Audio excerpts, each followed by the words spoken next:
As Labour attempted to turn up the political heat by launching an attack on the second wave of planned hospital opt-outs, they revealed further details they claim prove the NHS reforms are creating a two-tier patient system in the South East. Health spokesman Harriet Harman produced a leaked document from the District General Manager at London's City and Hackney Health Authority.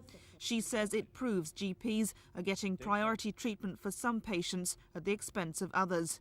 The letter to clinical managers at the Barts Teaching Hospital says the question of patient equity has gone out the window. And this contrasts with what the Prime Minister said in Parliament. He said that patients would get treated according to clinical need. It's quite clear that in Barts, some people are going to get left behind because others are going to jump the queue. Neil Kinnock challenged John Major with the letter at Prime Minister's questions. Mr. Speaker, will the Prime Minister now withdraw the claim that he made in this House on Tuesday that operations are done on the basis of clinical need, since that claim is obviously fiction? It is not fiction, and the operations are done on the basis of clinical need. The doctor to whom the right honourable gentleman referred has also said, I'm advised within the last hour or so, that the big advantage of the trusts is that you're opting out of bureaucracy, not out of the National Health Service.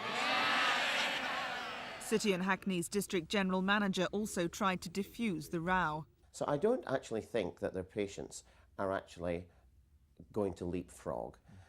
Many of the things that they're asking are good things that we're trying to deliver for all our GPs, such as getting patients seen on time when we agree and trying to get actually a fairer system.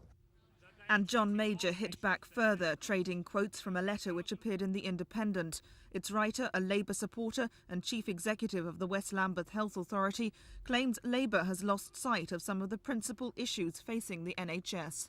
I think about 90% of the reforms could, in the medium and longer term, be of benefit to the health service and to patients. For example, as I said in the letter, I think that the reforms may lead to a more rational and informed way of making difficult choices in healthcare. Meanwhile, health campaigners today claimed 3 of London's teaching hospitals are under threat of closure because the NHS reforms pit hospitals against each other in the new internal market. Well, the hospital that's most at risk is St Thomas's, but there are others including Barts, King's and the Royal London, which we also see as being particularly at risk. The campaigners' fears are reinforced by an independent report from York University, which says the reforms could lead to haphazard closures in London. The government says it will be up to the teaching hospitals to provide efficient, competitive services if they're to survive. This is Jane Ball for Thames News.